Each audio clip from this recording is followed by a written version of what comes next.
sana bago kayo mag-react at sana ipalabas ninyo na parang kawawang-kawawa ang lahat ng Pilipino dahil sa ginawa ng PhilHealth, inintindi niyo po muna ang proseso ng gobyerno at ang katotohanan dito.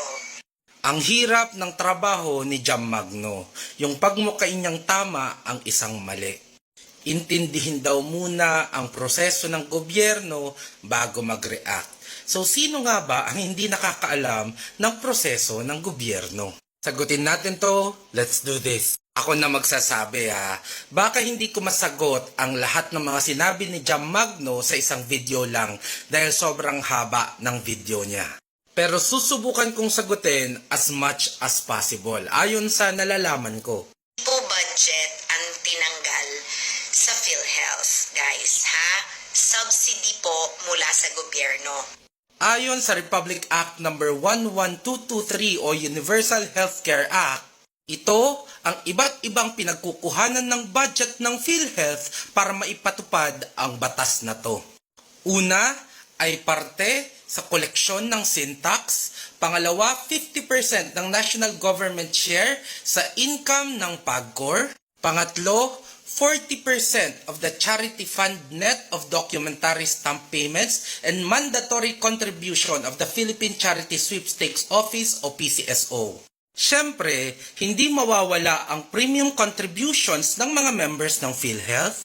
Andyan din ang annual appropriation ng DOH na pasok sa GAA at ito yung sinasabi ni Jam Magno, yung national government subsidy to the PhilHealth included in the GAA. Ito yung sinasabi niyang subsidy.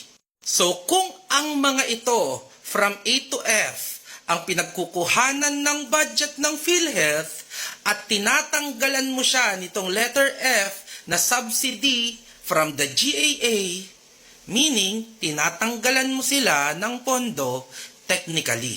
Hindi man lahat, pero yes, pondo po ng PhilHealth ang tinatanggal nyo.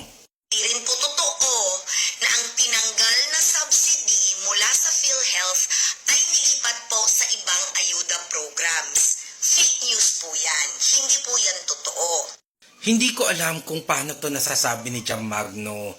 Meron ba siyang posisyon sa gobyerno? Kasama ba siya sa pagbalangkas ng budget ng 2025? Kasama ba siya sa nagdesisyon?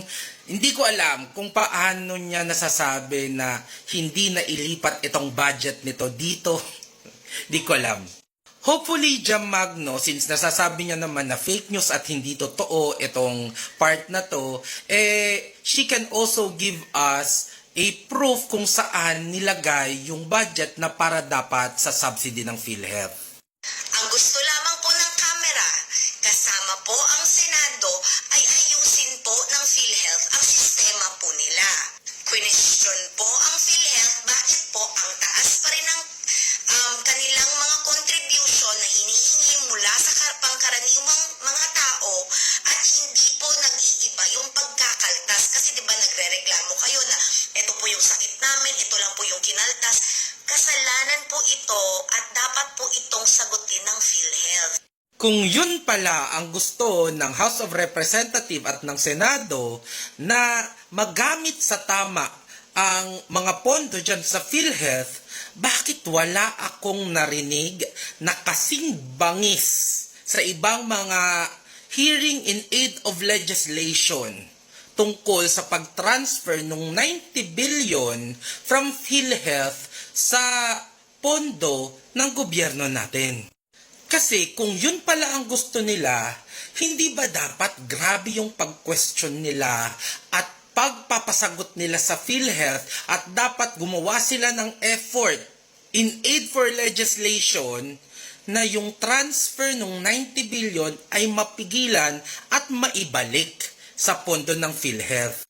Pangalawa, kung kasalanan nito ng PhilHealth at ng mga namumuno dito, hindi ba dapat tinatanggal yung namumuno at hindi binabawasan yung budget? Mind you, ang namumuno dyan ay inappoint ni Bongbong Marcos. So pwede yung tanggalin ni Bongbong Marcos kung hindi na maganda ang pamumuno niya sa PhilHealth. Pero babawasan nyo ang budget na dapat papunta sa kalusugan ng mga Pilipino?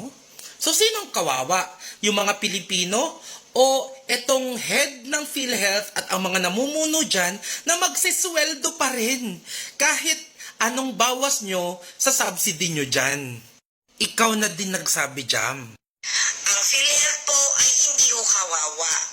Ang ating pong premier insurance provider po sa Pilipinas, which is PhilHealth, may 600 billion po. Kaya po napag-isipan ng bicameral committee na hindi sila bigyan ng additional subsidy. Pero hindi rin totoong wala silang matatanggap dahil inallocate pa rin ang kanilang operational expenses. Exactly. Ibibigay pa rin ng gobyernong to yung operational expenses kung saan kinukuha ang mga sweldo nitong mga namumuno sa PhilHealth na sinasabi nyo, pinaparusahan nyo. Pero hindi naman sila magdudusa kasi may sweldo pa rin, may subsidy o wala. Yung binabawasan at tinatanggal nyo dito ay hindi para dito sa mga palpak na mga namumuno na to, kundi yung para talaga sa mga Pilipino. Kung itong taong to ang nagkamali, bakit ang mga Pilipino ang paparusahan nyo at hindi siya ang tanggalin nyo? Bakit naman bibigyan ng subsidy ng gobyerno ang PhilHealth kung may 600 billion pa itong nakareserba na pondo na hawak-hawak nila? Ulitin ko ha, hindi kawawa ang PhilHealth dahil tinanggalan sila ng subsidy kasi may 600 billion pa silang hindi nagagamit na pondo. Medyo nalilito ako dito kasi ayon sa spokesperson ng PhilHealth, Ngayon po ay meron tayong around from the record po ng ating fund management sector, we have around 431 billion in reserve fund. Opo, so hindi 600 billion. Yun po yung aking nasa record from our fund management sector. kayo, sinong paniniwalaan nyo? Si Jam Magno ba o yung spokesperson ng PhilHealth? Sino sa kanila ang nagpapakalat ng fake news? Kakaiba ba talaga na may excess o reserve fund ang PhilHealth? Ayon sa Universal Healthcare Law, ine-expect talaga nila na dapat ay merong program reserve funds. Ito daw ay hindi dapat sumobra ng 2 years projected program expenditures ng PhilHealth.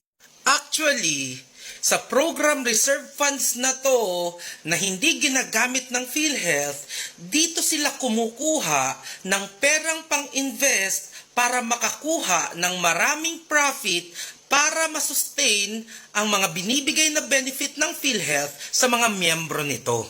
So, ine-expect talaga ng batas na meron talagang sobra dyan sa pera ng PhilHealth.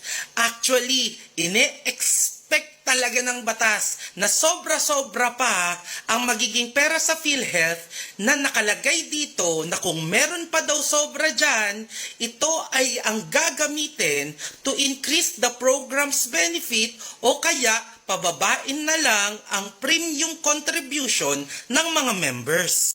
Kaya hindi ko maintindihan kung bakit ginagawa nilang masama ang pagkakaroon ng program reserve funds dyan sa PhilHealth when in fact the actual law is expecting it to happen.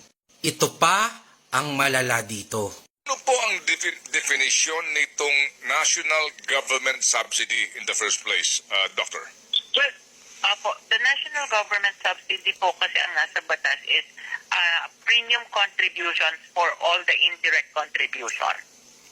Okay, premium contribution for all the indirect contributors natin o indirect, opo.